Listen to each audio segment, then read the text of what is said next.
they found wooden structures that were 500,000 years old. That's right. Yeah. Oh, this is insane. Yeah, I was going to send this to you as well, Jamie. I'll send you one of the most comprehensive breakdowns of it on X because it's quite stunning. So apparently, through the use of LiDAR, they have discovered that there are enormous structures underneath the Great Pyramid that go kilometers deep into the earth with coils.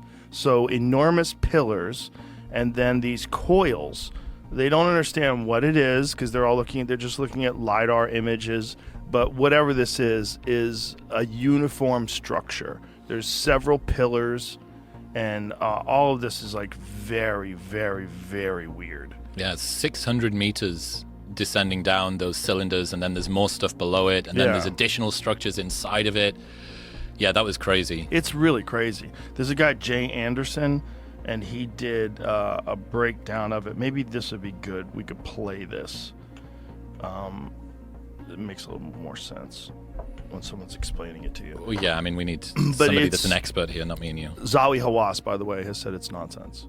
So I don't know. Already? Yes. According to Graham Hancock. This is the wonderful thing about having Graham I texted Graham yesterday. I was like, yeah, what's going on with this?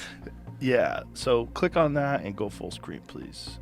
What has just been announced in relation to the pyramids at the Giza Plateau and the plateau itself is so incredible, so awe-inspiring and narrative-shattering that I have been sitting here for the last hour trying to wrap my head around the implications of what we were just told. So this is pretty much breaking news because the new findings were announced on the 16th of March at a press conference held by the team who was studying the Great Pyramid of Giza with a non-invasive technology.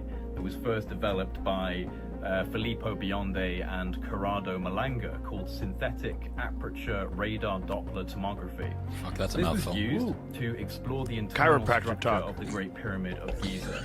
And this method leverages the analysis of micro movements typically generated by background seismic activity to achieve a high resolution full 3D tomographic imagery of the pyramid's interior and subsurface components. The recent findings from deploying this technology are nothing short of mind-blowing, because what's been discovered is that there are huge structures coming down from the base of the pyramid deep into the bedrock, in fact over 600 meters deep, which then connects to structures that extend up to 2 kilometers below the surface of the ground.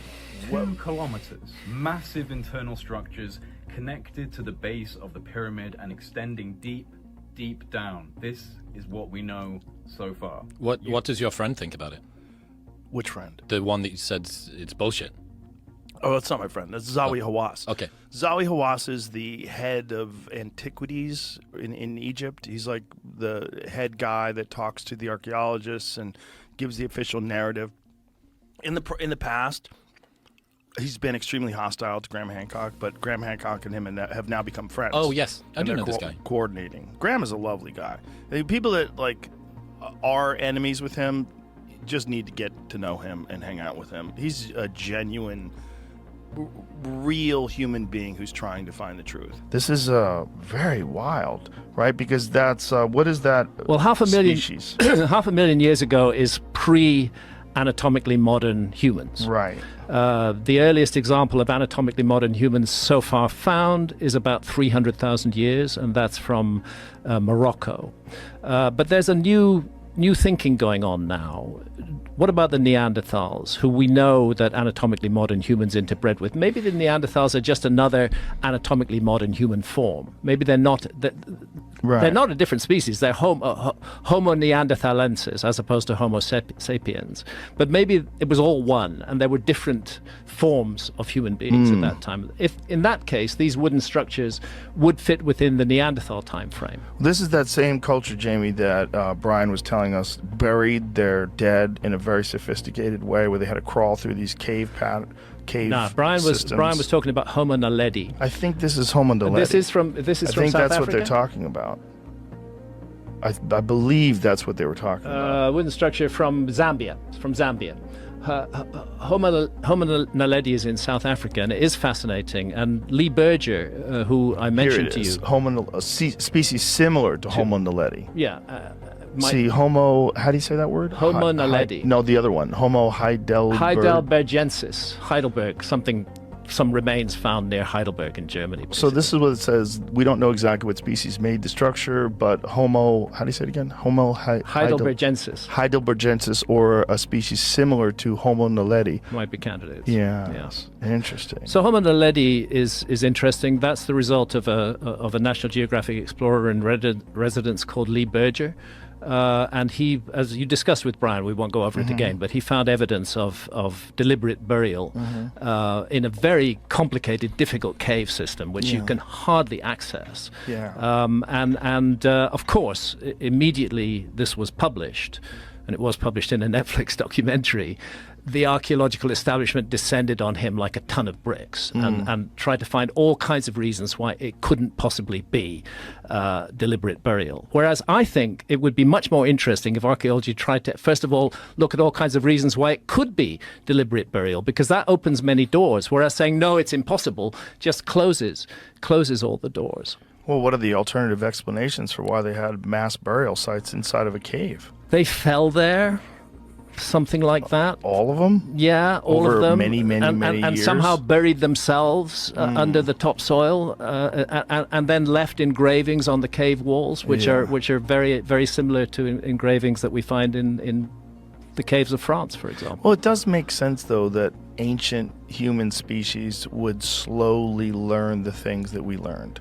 They would slowly pick up tool making. They would slowly pick up the ability to harness fire. Yeah. And that as time went on, as the species became more sophisticated and more advanced, as it evolved, it would just refine those methods. Yeah, that does make sense. The question is, when did it happen? This is why I sometimes wear a T-shirt, and I did on the last show with you, which says stuff just keeps on getting older. Yes. And a lot of people don't understand what I mean by that. But what I mean by it is that archaeological discoveries are constantly pushing horizons back, but not considering the implications of that. It wasn't so long ago that anatomically modern humans were thought to be just 50,000 years old. Now, if anatomically modern humans with the modern brain, with our capacities and abilities, have only existed for 50,000 years, that doesn't leave a lot of room for a lost civilization to come and go. But then we find 196,000 years ago from Ethiopia, and then more recently 300,000 years ago from Morocco. And suddenly the expanses of time that have not been investigated, in which a civilization could have risen and fallen, become much greater. And that's why it's important that stuff just keeps on getting older. Very fascinating also that the oldest known ones are from Africa. Yeah. And obviously that's where Egypt is. Yes, that's exactly where Egypt is. And you know, we must recognize Egypt as an African culture. Yeah. That is what the ancient Egyptians were. I believe their language belonged to the Hamitic language family, which is closely related to the Somali language, for example, in East Africa. African culture, incredibly sophisticated, incredibly advanced, doing stuff that we just don't know how to do today. Archaeologists will tell you they could build the Great Pyramid, but I defy them to do that. The Great Pyramid is literally impossible. It's something that doesn't make any sense. It certainly doesn't make sense as the tomb of a megalomaniac pharaoh, which is what we're told it was. Well, it's also sort of the ultimate, if you wanted to leave behind evidence of your culture, something that if there was a cataclysm and people did have to sort of rethink the history of the world, that would be the best thing to leave. Time capsule. Because it's so insanely sophisticated that you're forced to sort of reckon with this idea that something might have existed before us. Yeah, definitely. And it incorporates all kinds of interesting math. It incorporates pi, which again is supposed to have been discovered by the Greeks. It incorporates the dimensions of the Earth on a particular scale. There's a lot about the Great Pyramid which suggests that it was intended to transmit information to the future. And that's one of the reasons why it's so big and so enormous, and why we keep on finding new chambers and passageways inside the Great Pyramid. There's a thing called Scan Pyramids, which is now going on, which is using the latest tech, and they've identified a second Grand Gallery above the Grand Gallery. The Grand Gallery is one of the wonderful features of the Great Pyramid. It's 30 feet high, 120 feet long. rising up through the center of the pyramid. But now we know there's a second one above it that hasn't been explored yet, and that's a result of scanned pyramids. There's corridors and passageways that we didn't know were there. So the Great Pyramid is gradually, bit by bit, revealing its secrets, and it's almost as though it was waiting for a time when human beings were ready to receive those secrets and had the ability to decode them. How do they access the second Grand Gallery? Scanning. It's all I mean humans. How can humans get into it? It could. That's a very good question. It's there. The question is, at what point was it made? Was it part? It should have been part of the original construction of the Great Pyramid. As they were building the Great Pyramid, they created one Grand Gallery and they created another. Is it the same size? It looks to be the same size, yeah. From the scanning, which the scanning just shows a void, but I'm informed reliably that the recent investigation has identified that void as another Grand Gallery, which is inside the Great Pyramid. And the Grand Gallery is one of the wonders of the world. So it could have artifacts in it. It could have artifacts in it. Same goes for those shafts that cut through the walls of the so-called Queen's Chamber and King's Chamber. I resist these names that archaeologists have applied to the Great Pyramid. I resist the notion that it was the tomb of Khufu.